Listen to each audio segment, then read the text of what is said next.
ঢাকা বিশ্ববিদ্যালয়ের শিবিরের সভাপতি এই কয়েকদিন আগ পর্যন্ত কেউ জানতোই না যে ফেরাউনের কোলে মোসা যেমন লালন পালন হয়েছে, আমার মনে হয় ওইভাবে উনি কাজ করেছে। তারে তো এদেশের প্রতিটি জনগণের অন্তত সংবর্ধনা দেওয়ার দরকার ছিল এই কৌশল অবলম্বন করার কারণে। আর না, অনেক মুনাফিক, অনেক জালেম এখন উল্টা পাল্টা ফতোয়া দিচ্ছে। কেন? এতদিন তার পরিচয় গোপন ছিল, এতদিন মাথায় তুলে আপনি নাচিয়েছেন, এখন পরিচয়টা দেওয়ার পরে আপনার কি সমস্যা? কি ছাত্র রাজনীতি হবে ডাকসুকে কেন্দ্র করে। দেশের জন্য যদি জীবন দিতে হয়, সবচেয়ে পরীক্ষিত সৈনিক হচ্ছে শিবির। আর আমি কখনো ছাত্রলীগের সাথে ছিলাম না, ছাত্রলীগ কোনো পোস্ট আমার নাই। রাষ্ট্রকে সংস্কার করতে চাই, আমাদের ক্যাম্পাসগুলোকে আমরা নতুনভাবে বিনির্মাণ করতে চাই। শিবির আমরা আপনাদের মতো একজন মানুষ, আমরা সাধারণ মানুষ, আমরা আপনাদের কথাগুলো বলতে চাই। আসসালামু আলাইকুম রহমতুল্লাহ। ছদ্মবেশী শিবিরের কারণে আজ আপনি আমি একটি স্বাধীন রাষ্ট্র পেয়েছি, তাই শিবিরের বিরোধিতা না করে তাদের স্যালুট জানানো উচিত। সুপ্রিয় দর্শক, আপনারা জানেন যে ঢাকা বিশ্ববিদ্যালয়ের শিবিরের সভাপতি এবং সেক্রেটারির আত্মপ্রকাশের পর থেকে বামপাড়ায় এবং নাস্তিকরা, তার সাথে বিএনপির ভাইরা শিবিরের সমালোচনা করে যাচ্ছে যে শিবির মুনাফিকি করেছে, আত্মগোপনে কেন ছিল, এসে অনেক কিছু বলতেছে। তাদের ইমান বিক্রি করেছে, এ করেছে, সে করেছে। তো আমি তাদেরকে বলি, ভাই আপনারা তো 15-16 বছর ধরে চেষ্টা করলেন, কিছুই তো করতে পারলেন না। তো শিবির যদি গোপন থেকে একটা আন্দোলন খাড়া করতে পারে এবং সেই আন্দোলন সফল করে দেশ স্বাধীন করতে পারে, এর চাইতে ভালো আর কি হতে পারে? আর এটা তো রাজনৈতিক কৌশল। তো শিবির কেন গোপনে ছিল এ বিষয়ে নিজে মুখ খুলেছেন সাদিক কায়ুম ভাই, সে ভিডিওটা আপনাদের দেখাবো। তার আগে আপনাদের দেখাবো যে মুফতি আমির হামজা ছাত্র শিবির সম্পর্কে অসাধারণ একটা বক্তব্য দিয়েছেন, সেই ভিডিও। তো প্রিয় দর্শক, চলুন আমরা আগে মুফতি আমির হামজা সাহেবের মুখে শুনিয়ে আসি শিবির সম্পর্কে। ঢাকা বিশ্ববিদ্যালয়ের শিবিরের সভাপতি এই কয়েকদিন আগ পর্যন্ত কেউ জানতোই না যে ফেরাউনের কোলে মোসা যেমন লালন পালন হয়েছে, আমার মনে হয় ওইভাবে উনি কাজ করেছে। তারে তো এদেশের প্রতিটি জনগণের অন্তত সংবর্ধনা দেওয়ার দরকার ছিল এই কৌশল অবলম্বন করার কারণে। আর না, অনেক মুনাফিক, অনেক জালেম এখন উল্টা পাল্টা ফতোয়া দিচ্ছে। কেন? এতদিন তার পরিচয় গোপন ছিল, এতদিন মাথায় তুলে আপনি নাচিয়েছেন, এখন পরিচয়টা দেওয়ার পরে আপনার কি সমস্যা? কি আমি চাই এদেশে ছাত্র দল যেমন প্রতিষ্ঠিত হোক, আমি চাই এদেশে চরমনার আন্দোলনের যারা ছাত্র আছে, ইসলামী শাসনতন্ত্র আন্দোলনের ছাত্র যারা, তারা প্রতিষ্ঠিত হোক। ওইভাবে আমার মন উদার, এজন্য চাই ইসলামী ছাত্র শিবির এদেশে ওইভাবে প্রতিষ্ঠিত হোক। আমার তো ছেলে নেই, আমার মেয়ে আছে। আমি চাই আমার মেয়েদেরকে মানুষের মতো মানুষ করার জন্য একটা সংগঠনের দেশে আমার মন মতো আছে, আমি ধাসে ধাসে পরীক্ষিত, সেটা ইসলামী ছাত্রী সংস্থা। আমি আপনাকে গ্যারান্টি দিচ্ছি, যদি শেষ বয়সে বৃদ্ধাশ্রমে যেতে না চান, যদি নিজের ছেলে নিজের মেয়েকে নেশাগ্রস্ত অবস্থায় দেখতে না চান, ইসলামী ছাত্রী সংস্থা, ইসলামী ছাত্র শিবিরে নির্দ্বিধায় দিয়ে দেন। আমি গ্যারান্টি দিচ্ছি এই দুইটা কাজ জীবনে পাবেন না। একমাত্র ছাত্র সংস্থা বাংলাদেশে একটাই, অন্যগুলো আছে ইসলামী যারা আছে, কিন্তু এটা আমি পরীক্ষিত, এদের ভেতরে কোনো নেশাখোর নেই। আপনি আল্লাহর ওলি দেখার জন্য সেই বরিশাল চলে যান, আল্লাহর ওলি দেখার জন্য চলে যাচ্ছেন সেই চট্টগ্রামে, সিলেটে। কিসের আল্লাহর ওলি? আল্লাহর ওলি আপনার বাড়ির পাশে ওই ছেলেটা যে যুবক মানুষ 5 ওয়াক্ত নামাজ পড়ে আর তাহাজ্জুদ আদায় করছে। এটার ট্রেনিং দেওয়ার জন্য ইসলামী ছাত্র শিবির, ইসলামী ছাত্রী সংস্থা, এটা আল্লাহর নিয়ামত।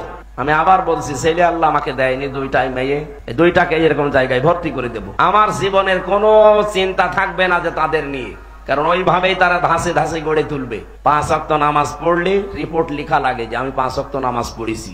আমি পরীক্ষিত এই কারণে বলছি, কয়েকদিন আগে আমার একটা শপথ ছিল, কিন্তু হয়নি। 120টার উপরে আমরা প্রশ্ন দিয়েছিল পারিবারিক জীবন সম্পর্কে, 20টার উপরে। আমি সারা দেশে কোরআনের ওয়াজ করে বেড়াই, অথচ আমি এ পরীক্ষায় পাশ করতে পারলাম না, আমার সিরিয়াল আবার পেছিয়ে দিয়েছে। তাহলে যারা পাশ করেছে, ওরা যদি সত্যি পাশ করে থাকে, তারা কোন ধাঁচের মানুষ আপনি টের পাচ্ছেন না? নবীজি যা করেছিলেন, আমার মনে হচ্ছে 1500 বছর পরে তাই করছে এই মানুষগুলো। এমনি এমনি আল্লাহ একেবারে সহজে বিজয় দিয়ে দিল। এর ভেতরে কত ঘাম, কত রক্ত, কত কৌশল, কত বুদ্ধি আপনি টের পাচ্ছেন? 15.5 বছর বহু চেষ্টা হয়েছে, কিচ্ছু হয়নি।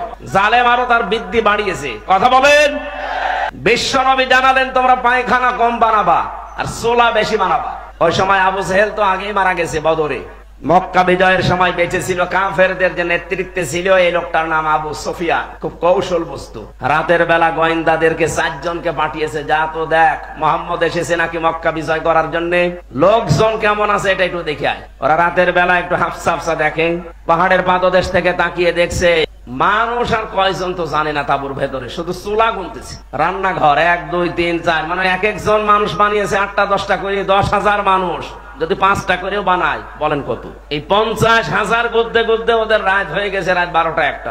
একটা কাজ হলো, 5 চুলা যদি এত হয়তো মানুষ কত আছে ও গুনে শেষ করা যাবে না। চল নেতারে বলি। নেতারা এসে বলছে যে কি মানুষের পরিমাণ আমরা জানি না, তাঁবুর ভেতরে কত কি আছে, খালি চুলা গুলিস। রান্নাঘর গণনা করতে করতে রাত প্রায় অর্ধেক হয়ে গেছে, আমরা চলে আসলাম। মানুষের হিসাব আমরা জানি না। ধমক দিয়ে বলছে পাঠালাম তোদের মানুষ গণনা করতে, তোরা চুলা গুনলি, তোদের দিয়ে হবে না। আরো নতুন 4 জনকে ভোরবেলার দিকে পাঠিয়েছে, যা এবার দেখ। নবীজি জানিয়েছিলেন পায়খানা কম বানাবা, আর এ রাতে যেহেতু এ কাজে সবার লাগে যাওয়া লাগে, প্রাকৃতিক প্রয়োজন, এক একটা পায়খানার সামনে দাঁড়িয়ে আছে 200 500 700 করে।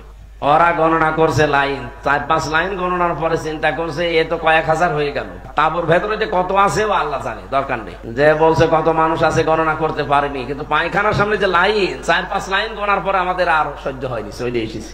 গণনা করতে পাঠালাম কি আর তোরা গুনলি কি, তোদের দিয়ে হবে না, আমি নিজে একা যাবো। সকালবেলা গেছে, রোদ পড়ছে যখন চিকচিক করে তরবারির উপরে 10,000 মানুষ দাঁড়িয়ে আছে সকালবেলা।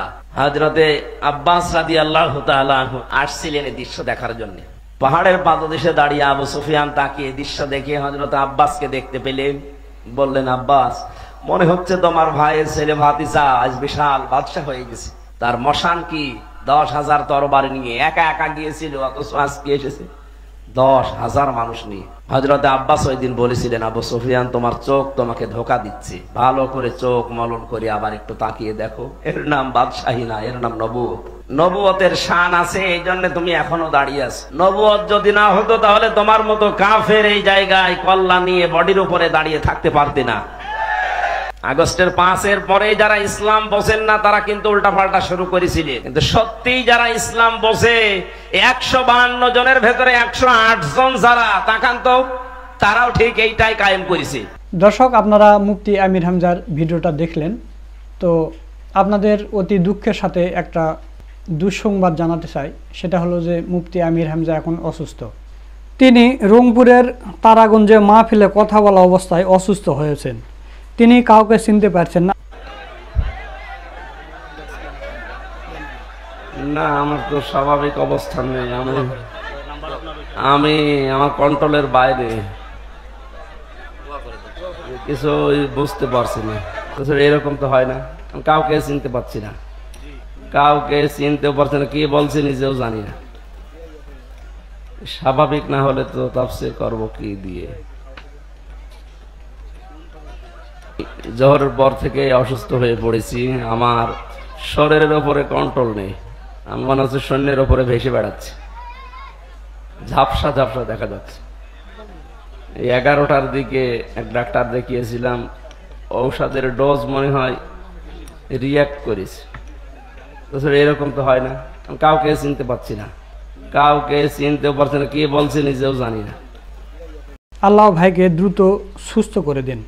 বর্তমান তিনি রংপুর ল্যাব 8 ডায়াগনস্টিক সেন্টারে চিকিৎসাধীন অবস্থায় আছেন। মুফতি আমির হামজার জন্য সবাই দোয়া করবেন, মহান আল্লাহ তাআলা যেন অতি দ্রুত তাকে সুস্থ করে আবারও কোরআনের ময়দানে ফিরিয়ে দেন, আমিন। তো প্রিয় দর্শক, এখন আসি সাদিক কায়েম ভাইয়ের বিষয়ে। তো সাদিক কায়েম ভাইকে বার্তা 24 থেকে একটা সাক্ষাৎকার নেওয়া হয়েছে এবং সেখানে তিনি অসাধারণ উত্তর দিয়েছেন যে আপনারা কেন আত্মগোপনে ছিলেন, তারপরে শিবির রক কাটে এরকম একটা গুঞ্জন শোনা যায়, এই বিষয়ে আপনি কি বলবেন, এরকম প্রশ্ন করা হয়েছে। সাদিক কায়েম ভাই অসাধারণ উত্তর দিয়েছেন। আপনারা জানেন যে সাদিক কায়েম ভাই কতটা মেধাবী, বয়স অল্প হলেও কিন্তু মেধাবী। তিনি মানে সব রাজনৈতিক দলকে তাক লাগিয়ে ফেলে দিয়েছেন, এতদিন আত্মগোপনে থেকেছেন এবং এত বড় একটা আন্দোলন খাড়া করার পিছনে তার অবদান আছে, শেখ হাসিনা পালিয়ে যাওয়ার অবদান আছে। তো চলুন আমরা সেই ভিডিওটা একটু দেখে আসি। 1977 সালের 6 ফেব্রুয়ারি বাংলা ইসলামী ছাত্র শিবির ঢাকা বিশ্ববিদ্যালয়ের কেন্দ্রীয় মসজিদ থেকে প্রতিষ্ঠিত হয়েছে। এরপর থেকে 2024 সালের আজ পর্যন্ত শিবিরের সবসময় কার্যক্রম চলমান ছিল। গত 16 বছরে আওয়ামী লীগের এবং ছাত্রলীগের যে ফ্যাসিস্ট শাসন ছিল, ঢাকা বিশ্ববিদ্যালয়ে যদি আপনারা দেখেন, ঢাকা বিশ্ববিদ্যালয়ে শিবির সন্দেহে যখন কাউকে পেয়েছে, তারা প্রথমে নির্মমভাবে নির্যাতন করেছে। নির্যাতন করার পর হল থেকে বের করে দিয়ে থানায় দিয়েছে এবং শিবিরকে দানব আকারে এই সমাজের কাছে তারা হাজির করেছে। শিবিরের সব ধরনের অধিকারকে কেড়ে নেওয়া হয়েছে। শিবির যে একজন মানুষ, এই মানুষের যে ন্যূনতম অধিকার, সে অধিকার পর্যন্ত ছিল না। সে কারণে আমরা বাধ্য হয়ে আমাদের পাবলিকলি আমাদের কাজগুলো করতে পারিনি, কিন্তু সাধারণ শিক্ষার্থীদের যে দাবি দাওয়াগুলো, সাধারণ শিক্ষার্থীদের যে প্রত্যাশাগুলো ছিল, সে আলোকে আমরা সবসময় তাদের সাথেই ছিলাম। আর আমি কখনো ছাত্রলীগের সাথে ছিলাম না, ছাত্রলীগ কোনো পোস্ট আমার নাই। শিবির কি সত্যি মানুষের রক্তাক্ত বা রক্কাটে, বা শিবির কি সত্যিই জঙ্গি? আমি কখনো দেখিনি। আমি আমার বুদ্ধি হওয়ার পর থেকে আমি কখনো দেখি নাই শিবির কারো রক কাটতে, অথবা আমার যারা নেতা ছিল, দায়িত্বশীল ছিল, তাদেরকেও কখনো আমি দেখিনি। এটা সম্পূর্ণ একটা প্রপাগান্ডা। একটা হচ্ছে দীর্ঘদিন ধরে যে ফেসিস্ট যারা ছিল, তারা এই ধরনের একটা প্রপাগান্ডা তৈরি করে মানুষের মাঝে একটা ভয়ের সংস্কৃতি, ভয় তারা হচ্ছে ঢুকিয়ে দিয়েছে। যে শিবিরকে কেন এত বড় করে টার্গেট করা হয়েছে, কেন পুরো দেশ এবং জাতি বিশ্বের কাছে শিবিরকে একটা নিষিদ্ধ সংগঠন, জঙ্গি হিসেবে কেন তাদেরকে পরিচয় করানো হয়েছে? এর পেছনে ঘটনাটা কি? অন্যান্য তো আরো রাজনৈতিক দল আছে, কিন্তু শিবিরই কেন? ফেসিস্টদের নেচারটা হচ্ছে এমন, তারা যে কাউকে যখন তাদের শত্রুকে তারা আইডেন্টিফাই করে, তারা হচ্ছে তাকে দানব আকারে হাজির করা। তো তারা মনে করেছে এই দেশের সবচেয়ে দেশপ্রেমিক নাগরিক হচ্ছে শিবির, দেশের জন্য যদি জীবন দিতে হয় সবচেয়ে পরীক্ষিত সৈনিক হচ্ছে শিবির। ওই জায়গা থেকে তারা টার্গেট করে, শিবিরকে টার্গেট করে তারা বিভিন্নভাবে প্রপাগান্ডা চালিয়েছে।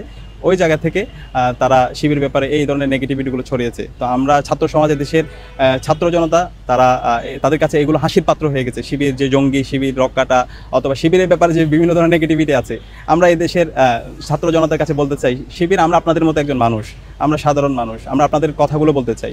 আমরা আপনাদের মত প্রকাশের স্বাধীনতা নিয়ে গত দীর্ঘ 16 বছর ধরে লড়াই করেছি এবং অবশেষে 5ই আগস্ট ছাত্র জনতার অভ্যুত্থানের মাধ্যমে আমরা এই ফেসিবাদ মুক্ত বাংলাদেশ পেয়েছি। গণ অভ্যুত্থানের পর আপনাদের আত্মপ্রকাশ, এই আত্মপ্রকাশের বিষয়টা কি পূর্ব নির্ধারিত ছিল, পূর্ব থেকে পরিকল্পনা ছিল, নাকি এই যে অভ্যুত্থান হয়েছে বলে আত্মপ্রকাশ? এই বিষয়টা নিয়ে কি বলবেন? আরেকটা ব্যাপার হচ্ছে, এই যে আপনারা যে এই যে ছাত্র আন্দোলন নিয়ে কাজ করেছেন, সম্মুখ সারিতে আপনারা নেতৃত্ব দিয়েছেন, কাউকে বুঝতে দেননি আপনারা শিবিরের কর্মী, বা সাধারণ শিক্ষার্থীরা বা আপনার ব্যাচমেটরাও আপনাদের কথা জানতো না।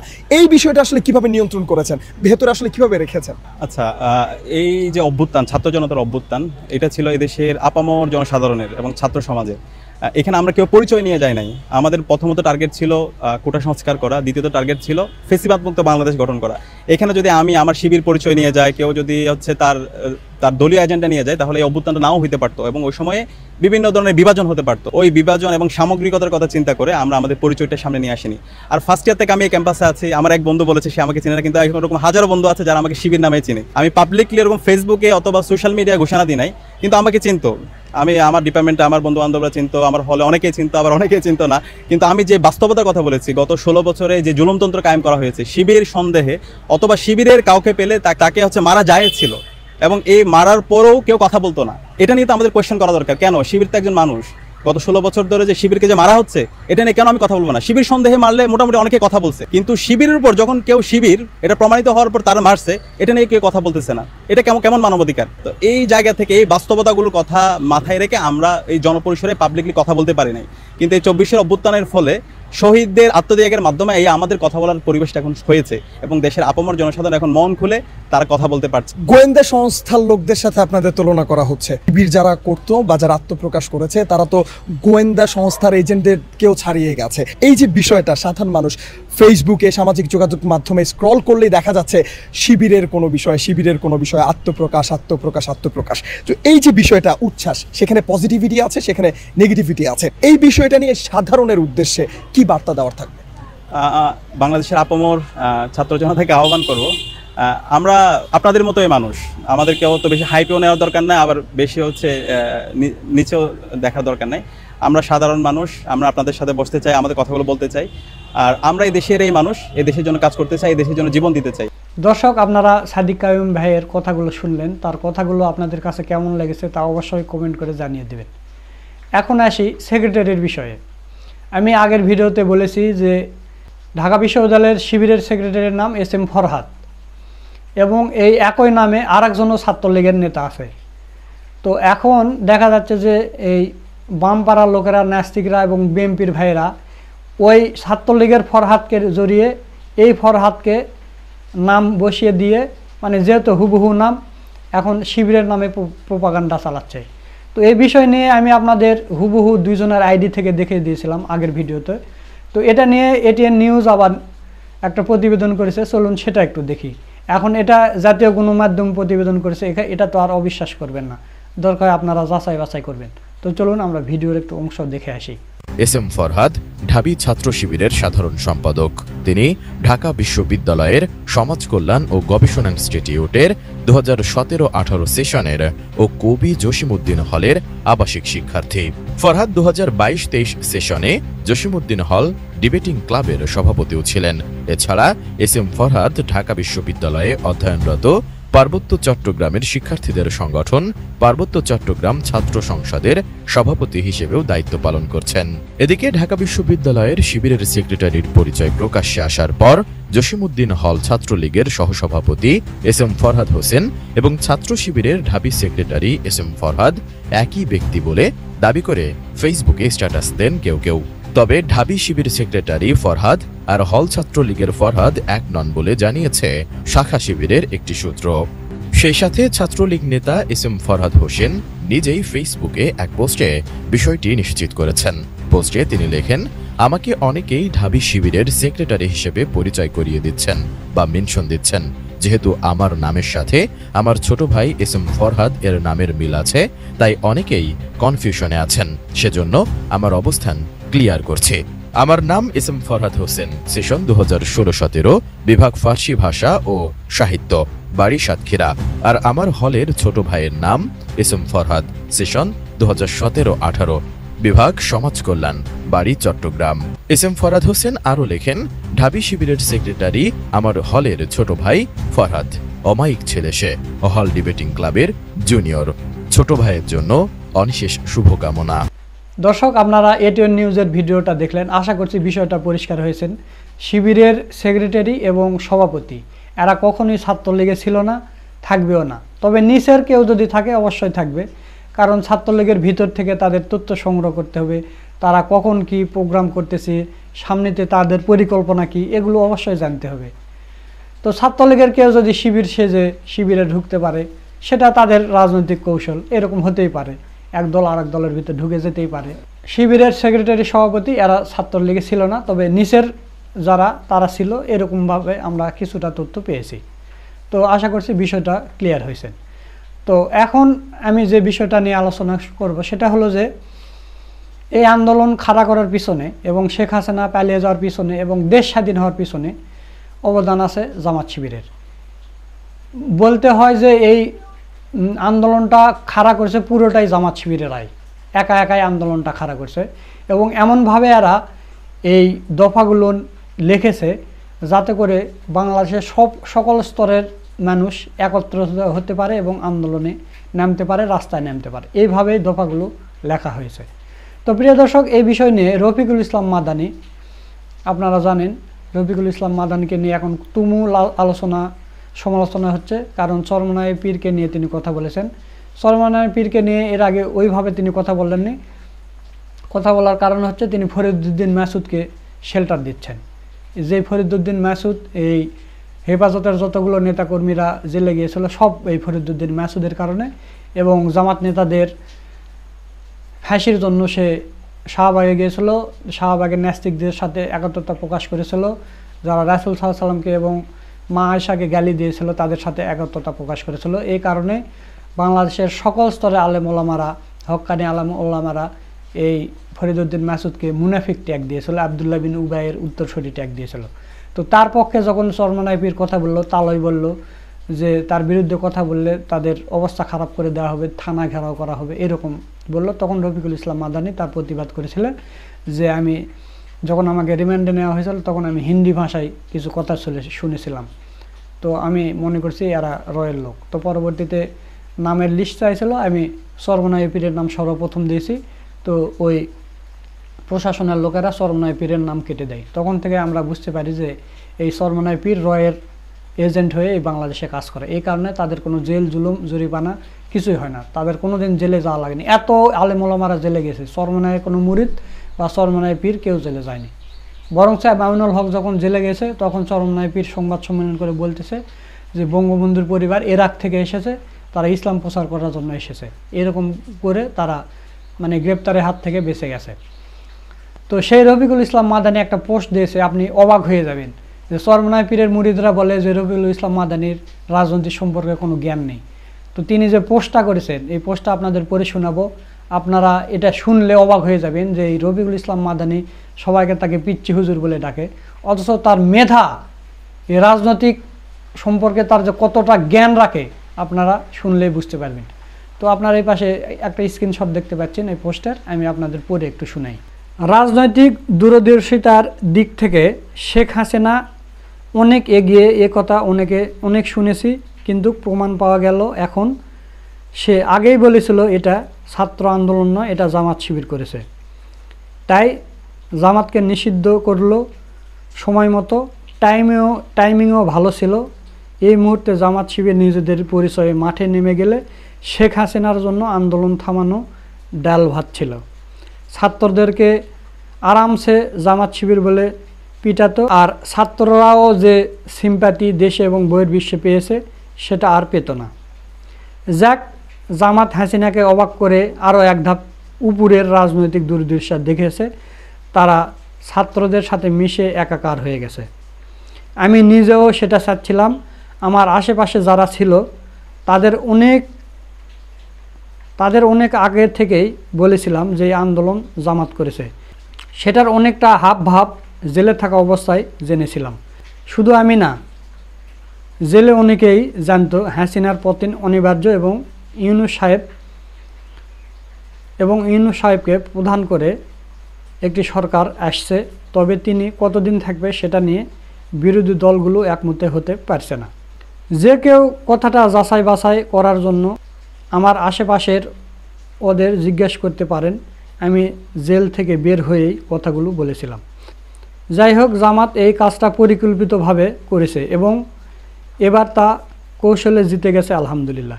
কিন্তু সাদিক কায়েম ভাই, আপনি কাজটা ঠিক করেন নাই। এত পরে এসে পরিচয় জানালেন। অলরেডি দালাল মিডিয়া ইসলামপন্থীদের বিজয় চুরি করে যাকে তাকে মাস্টার মাইন্ড বলে বিজয় বামপন্থীদের দিয়ে দিচ্ছিল। যা হোক, বাঁচালেন, তবে আরও অনেক বিষয় সামনে আসবে। বিশেষ দ্রষ্টব্য, আমি অন্য দলগুলো কিংবা আমাদের নিজেদের এই আন্দোলনে শরিক হওয়াকে অস্বীকার করছি না, তবে মূল কাজটা যারা করেছে তাদের ক্রেডিট দিতেই হবে। তো আপনারা রফিকুল ইসলাম মাদানীর পোস্টটা দেখলেন, তিনি কিন্তু জামাত শিবিরকে এই মূল ক্রেডিটটা দিয়েছেন যে এই আন্দোলনটা খাড়া করেছে জামাত শিবির। আর এমনভাবে আন্দোলনটা খাড়া করেছে, এই আন্দোলনের মানে এমনভাবে প্রভাব পড়েছে পুরো বাংলাদেশের সাধারণ জনগণের কাছে প্রভাব পড়েছে। এটা কোনো একদলীয়ভাবে জামাত এই প্রোগ্রামটা সাজায়নি, এমনভাবে সাজিয়েছে মানে হিন্দু, মুসলিম, বৌদ্ধ, খ্রিস্টান, আওয়ামী লীগ, বিএনপি সকল দলের সাথে মানে এই কাজটা চলে গেছে এবং সকল দলের মানুষই কিন্তু রাস্তায় নেমেছে। শুধু চাটুকার আওয়ামী লীগ ছাড়া যারা ভালো আওয়ামী লীগার তারাও কিন্তু রাস্তায় নেমেছে। তো ভিডিও শেষ করার আগে ওই কথাটা আমি আবারও বলতে চাই যে ছদ্মবেশী শিবিরের কারণে আমি আজ স্বাধীনতা পেয়েছি, তাই শিবিরের বিরোধিতা না করে তাদের স্যালুট জানানো উচিত। তো প্রিয় দর্শক, এই কথা বলে আজকের ভিডিও এখানে শেষ করছি। ভিডিওটা যদি ভালো লাগে অবশ্যই বেশি বেশি করে শেয়ার করবেন। আর এটা আমাদের নতুন চ্যানেল, আমাদের বড় চ্যানেলের সমস্যার কারণে 3 মাস পর্যন্ত সেখানে ওই চ্যানেলে ভিডিও দেওয়া বন্ধ থাকবে, এটাতে এখন কন্টিনিউ ভিডিও দেওয়া হবে। তো আপনারা যারা আমাদের এই চ্যানেলটা সাবস্ক্রাইব করেনি অবশ্যই চ্যানেলটা সাবস্ক্রাইব করে আমাকে সাপোর্ট দিবেন, কারণ আমি খুব কষ্ট করে ভিডিও বানাচ্ছি, অথচ ভিডিও ভাইরাল হচ্ছে না, ভিউ হচ্ছে না, ভিডিও বানাতে মনোযোগও লাগতেছে না। তো এই কারণে আপনাদের প্রতি অনুরোধ, আপনারা ভিডিওটা শেয়ার করবেন এবং আপনাদের বন্ধুবান্ধবের কাছে এই খবরটা পৌঁছিয়ে দিবেন যে আমরা এখন এই চ্যানেলে কাজ করতেছি, তাদেরকেও সাবস্ক্রাইব করতে বলবেন। সকলকে ধন্যবাদ। আসসালামু আলাইকুম ওয়া রাহমাতুল্লাহ।